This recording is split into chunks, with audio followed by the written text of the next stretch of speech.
Fellow dopamine addicts, it's Thursday night and you're watching Crypto Trader, the world's first televised cryptocurrency investment show. You know, I love Bitcoin and I love crypto because it gets my dopamine going. We are trading in a week where we hit an all-time high of just under $6,000 in Bitcoin, and I'm looking at the price right now and it's nowhere near the all-time high that we hit. And that's why we love crypto. But there's a lot more going on in the markets. Ari Paul, what's happening on the markets this week? Well, the trend for the last couple of weeks has been Bitcoin rallying and everything else lagging.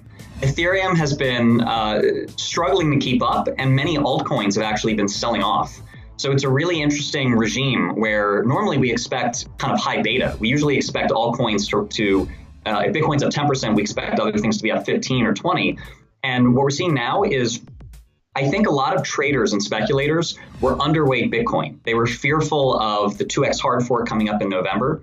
And even those who were bullish, they were greedy, right? They wanted better returns, and so they were in all sorts of altcoins. And then, we had the China news come out. And by news, I mean, there's kind of this whole massive confusing, China's going to ban ICOs and then ban exchanges and then ban mining, and then maybe they're not. And so Bitcoin fell to 3,000, and then it made new all-time highs 2 weeks later, which is, it's hard to think of a more bullish signal than something that is terrifying to people, and then you have new all-time highs. So everyone was kind of caught off guard, and they're now playing catch-up. They're buying every dip in Bitcoin because they were underweight or effectively shorted. So Ari, Bitcoin had a run. The altcoins and the other coins didn't quite follow the Bitcoin run.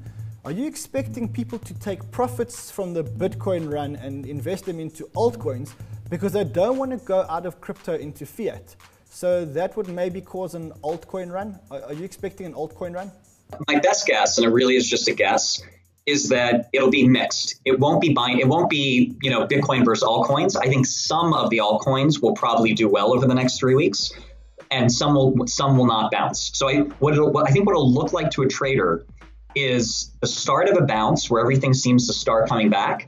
And then for a lot of those coins, they'll just die. The rally will stop and they'll fade back. But then a few, I think, will continue rallying. I'm optimistic about Ethereum being one of the altcoins that does rally over the next 3 weeks. Ari, which other coins are you optimistic about? Monero, last time I was on the show, I mentioned that I like Monero. I still like it. It looks technically strong. I think it's found a good floor here. So I think that's a coin that when altcoins start rallying, it could be one of the leaders. Another coin that I like on both a fundamental and technical short-term basis is Vertcoin. The Vertcoin has a leading engineering team that is very focused on, they were early to implement segregated witness, and now they're at the cutting edge of atomic swaps and interoperability. And Vertcoin has been holding up pretty well. What about BCH or Bitcoin Cash? Are you a Bitcoin Cash bull or are you a Bitcoin Cash bear? It's challenging. I don't have a good sense of the timeline. I'm hesitant to make like a 1 week prediction. I do think Bitcoin Cash is an attractive buy over the next, call it 2 months. And here's why.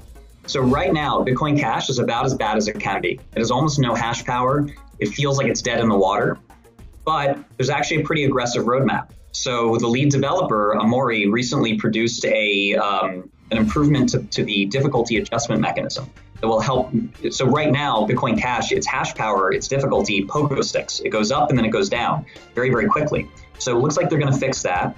And there's a fairly aggressive roadmap for Bitcoin Cash to make it a better protocol. I'm noticing that there's a new trend or a trend where ICOs can't raise or aren't raising the amount of money that they set out to raise in their white papers. So earlier this year, if you just published a white paper, you could raise $30, $40, $50 million.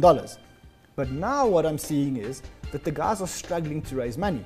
We had the Change Bank ICO, and they were going to raise, I think, 200,000 Ethereums, and I think they raised 50,000 Ethereums. You've got Science, where there was a whole lot of hype, but also struggling to sell their tokens. You've got Doc.ai, also struggling to sell the tokens. Is this the end of an ICO bubble? So here's my prediction. There are going to be a lot fewer ICOs in 2 months that are all credible. Most will raise way less money, but you will have a smaller number of very high profile ICOs, things like Mesh. So Mesh is a project that tries to oversimplify, tokenized Tor. Tor is, the onion router. And it has the backing of Andreessen Horowitz and some other venture capital firms and a lot of big names who are investing directly in it, which is unusual for a VC firm to invest directly in an ICO. That hasn't happened that many times. So I think you're going to have a few very high-profile ICOs that do very well. It's also great to hear that Ari is an Ethereum bull, especially ahead of the DevCon conference that's happening in Mexico in November. And my next guest, Josh Miltz, he's also an Ethereum bull. Josh is the CTO of Bitfund. What does Bitfund actually do, Josh? So Bitfund is an online platform where we make it very easy for your average investor to invest in a wide variety of cryptocurrencies in a much easier manner than it was previously. We've noticed that there's quite a kind of curve that someone has to get over to invest in multiple cryptocurrencies, especially as a non-technical person, and that's what we're aiming to tackle. So I'm going to get you back into the studio at another time, and then we can talk a whole lot about Bitfund. But today I want to talk about something else. I want to talk about Ethereum. So we had this hard fork in Ethereum, and everyone was expecting to get these free tokens, you know, like the Ethereum Cash tokens, and it never happened. People didn't understand that this hard fork was just a software upgrade to the Ethereum network. Tell me about the software upgrade. What actually happened? Sure. So there's a few things to consider when assessing hard forks. Importantly, what a hard fork actually is an update to the software that is not actually compatible with the previous software. So what that means is that all the people who are mining the cryptocurrency, in this case Ethereum, have to update the software on their mining clients in order to be able to be mining the new blocks, which are now no longer compatible with the old method of mining. So what has to happen is these miners have to update their software. If they don't update their software, which they don't have to, and they choose to continue mining on the old chain, then what can happen is the blockchain essentially splits. So and that's exactly what we saw with Ethereum Classic. So it's essentially consensus that you're looking for in the community if you don't want to split the blockchain. But in this case, with the Byzantium upgrade, there was very much so a consensus. Well, we saw that, and we saw the picture of Vitalik toasting with a fork with his fellow developers. You know, I love that picture, and the reason why I love that picture is it just shows the humility under which Ethereum operates. It's a very humble network of good people doing great things. DevCon coming up 1st to 4th November in Cancun. Are you a bull ahead of DevCon? I'm definitely a bull. I think following this great hard fork which we've seen now, where the community came together and it went off without a hitch essentially, going into this conference now, I think we can definitely take a bullish view on Ethereum. Once again, it's been very impressive what the team has been able to achieve. The update itself brings some very interesting new features to Ethereum. Let's talk about the update. Tell me about the features that it brings. What are these features what can we expect to see as users or investors? Yeah, so there's a couple of things that have sort of, I won't say plagued, but have sort of been had a negative impact on the blockchain in certain applications.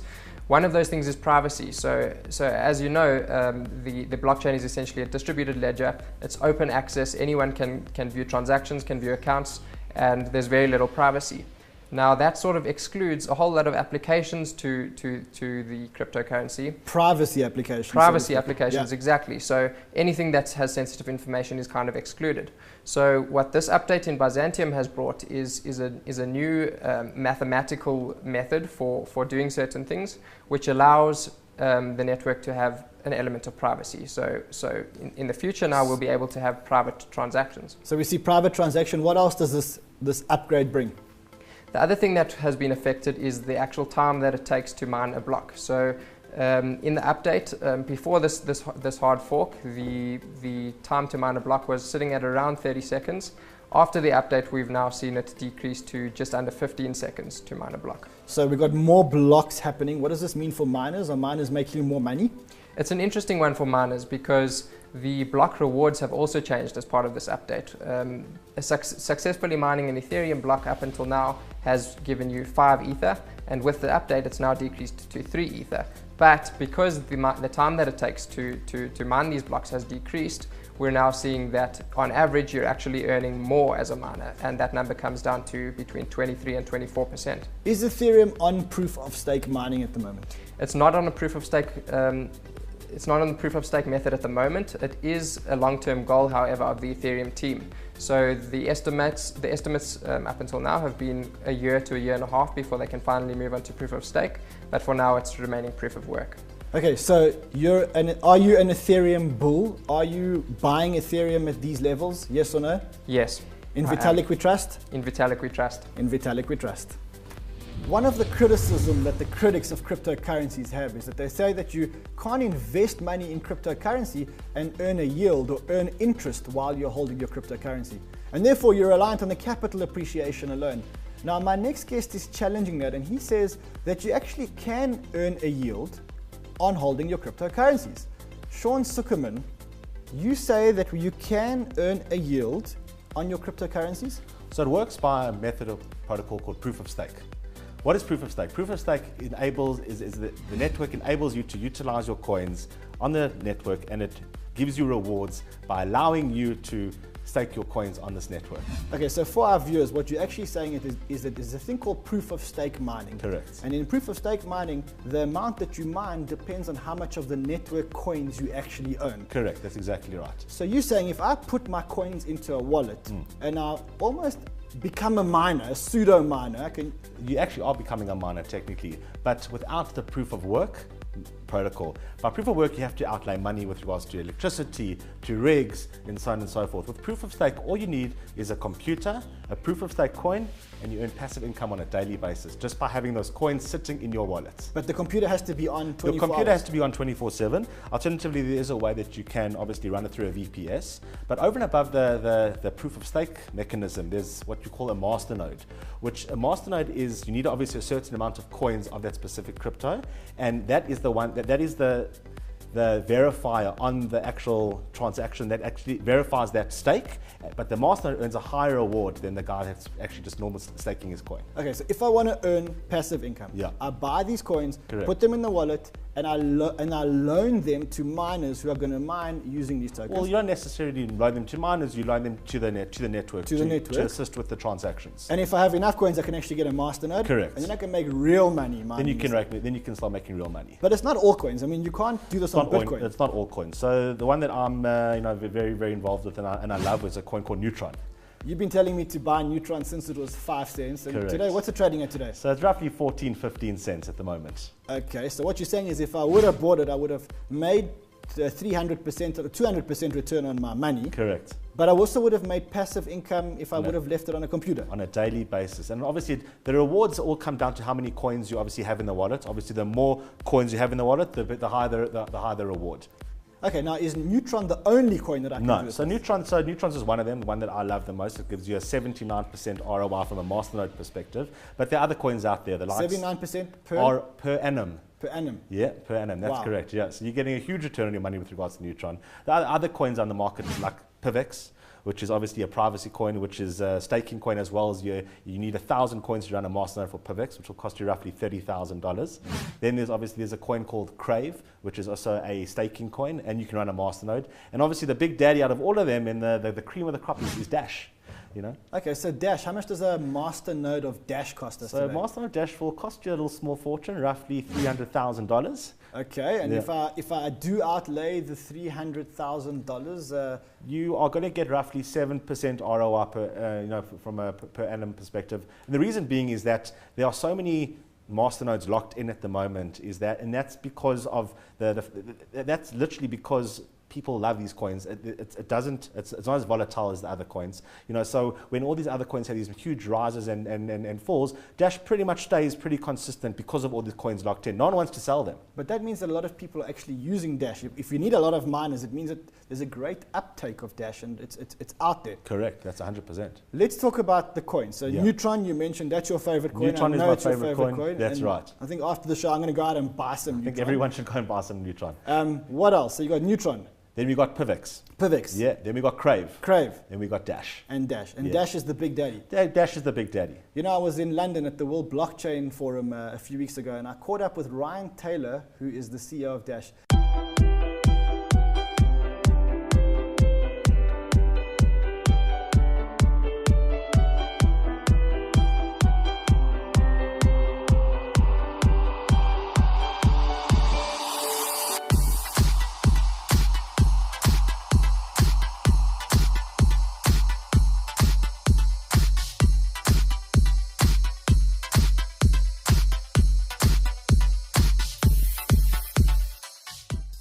So I'm walking around the World Blockchain Forum and I see this guy and he's wearing jeans, a t-shirt and a jacket.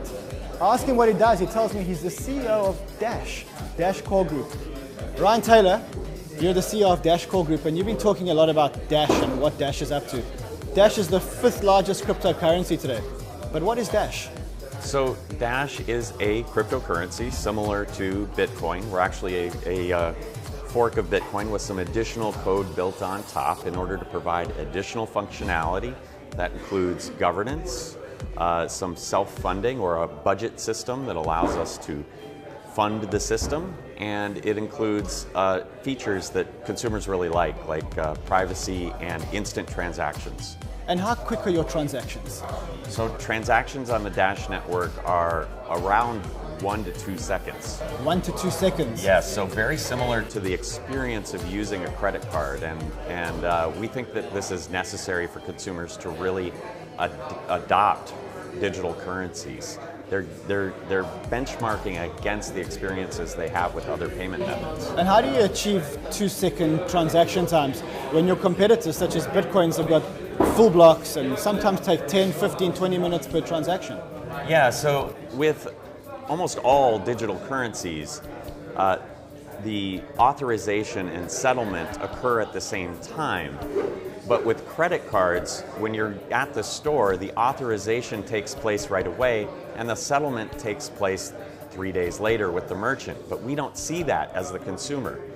And so what the merchant needs is assurance that they're going to receive that payment. And so what we do is we introduce a second type of security built into the technology in the background that provides that assurance. It basically makes it so that the user could not send those funds anywhere else. And so by separating settlement and the actual authorization, the experience for the consumer is great, the experience for the merchant is great, and 2.5 minutes later, it actually gets confirmed to a block. So it's like a credit card company which basically takes an authorization, doesn't pay the merchant until the authorization is actually, so we say, debited or approved.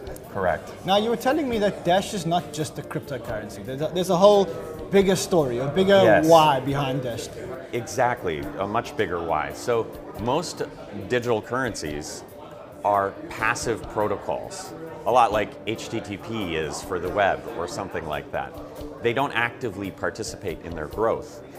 Dash, on the other hand, has figured out that you really need to participate proactively in growing your business. And so with Bitcoin and all these other digital currencies, they allocate 100% of their transaction fees and 100% of their block rewards towards one thing. Which is mining. Which is mining, the process of securing the network.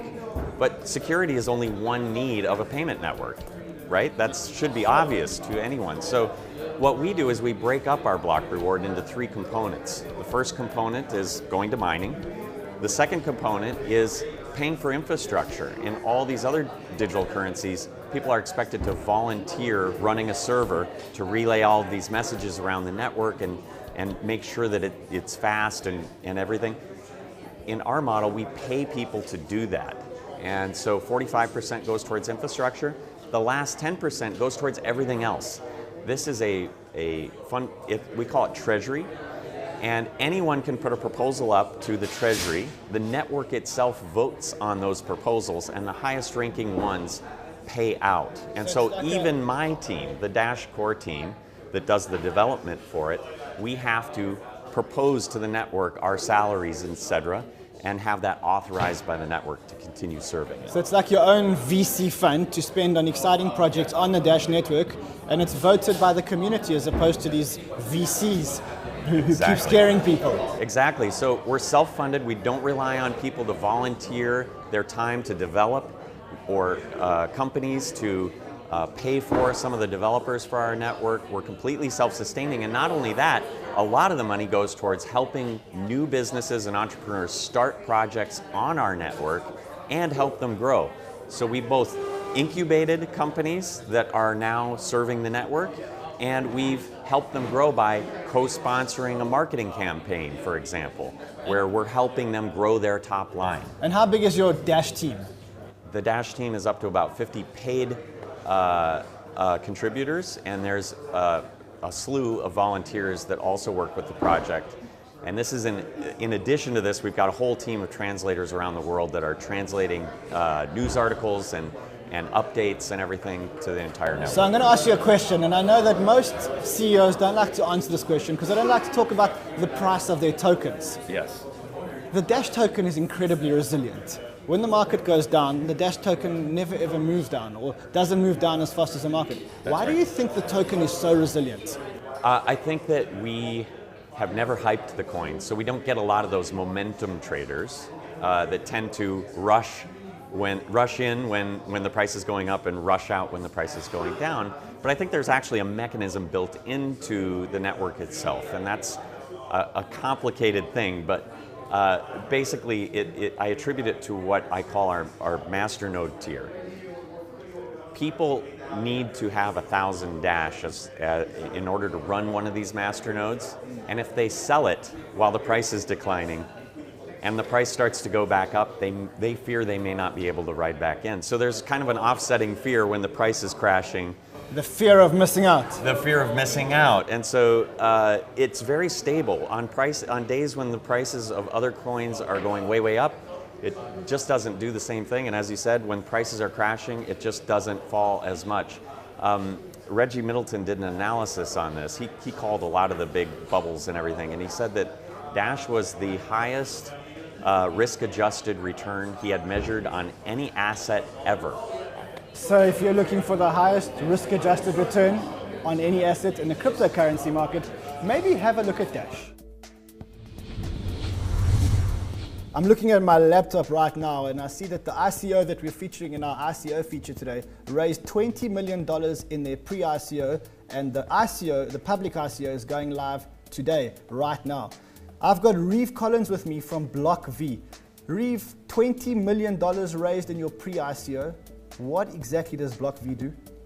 BlockV, well, it's very exciting times for us in this blockchain space. What we like to call the interface moment is upon us. Anytime there's a great technology such as the internet, it takes an interface in order for mass adoption to take place. So the web browser was the interface for the internet. And then if you think about mobile, Steve Jobs came along and built the App Store in 2008, and that was the interface for the mobile platform. It allowed developers to easily build and monetize apps on top of that platform. That is what BlockV is for blockchain technology. It's bringing the interface to the blockchain, enabling developers to easily build and monetize and distribute apps on top of the blockchain. But not just any apps. The environment we create enables them to create VATMs, these super tokens, tokens with app-like qualities, which we feel will change the way the world's relationship is with digital value. Okay, I get it, but what does that mean practically? How do you use this practically? Yeah, so right now there's cryptocurrencies, and that's changed the world's relationship with digital money. However, we're utilizing our tools and our APIs. Will greatly increase the use cases of cryptocurrencies. And so now, instead of just exchanging currencies or money, we are going to enable you to have these experiential units, which will change the way brands connect with consumers. Because now imagine, instead of a brand putting a message in front of your face, they provide you this object that is it has multimedia and policy. And so now, instead of it just being, say, here's a message, you get this object that you can buy, sell, trade, or own. And let's say it's worth $0.25 or $1. The brand provides you this object that will take you on a journey, such as an experiential ticket. Instead of a flat PDF, you get a video of the artist talking to you about the show. And then when you go in to exchange that ticket, it changes state and says, oh, you want a backstage pass. And then afterwards, it updates with exclusive content from backstage. So now you have this memento, your digital keepsake that you own. You can buy, sell, or trade, because someone will pay $5 for exclusive content from backstage of Taylor Swift that says you went to the concert, right? It's that ticket stuff that's now experiential and live and real.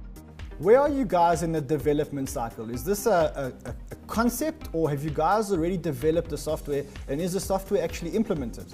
Yeah, it's worked. We've been working on it for over 2 years, put millions of dollars into development of the platform. It scales to billions of objects cost effectively. And now what we're doing is polishing the developer tools, enabling the final polish so the developers around the world can use their creativity to build these new VATMs, these smart virtual goods on blockchains. So we believe VATM, this new asset class, will have many, many use cases around the world. And our goal is to provide the developers the tools to easily build them. Similar to the environment that the App Store gives developers around the world to build apps on mobile, we're providing the developers these tools to bring this new asset class called a VATM to life. Reeve, you mentioned that there are multiple use cases, and you spoke about the use for a concert or for a music tour. But what other applications are there for the software? How else can brands use them? What are the applications? Absolutely. So think about, again, back to advertising. Right now, there's $100 billion a year spent in digital media. And right now, all of that money gets sucked out and goes to the planning and buying, the technology, and then to the website, to the Facebooks and the Google of the world. The consumers don't get any of that value.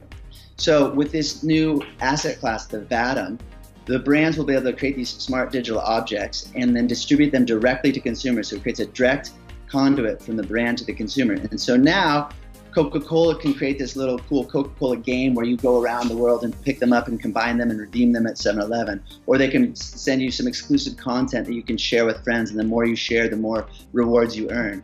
And what we're ultimately doing is providing the brands the tools to provide these unique digital objects to the consumers.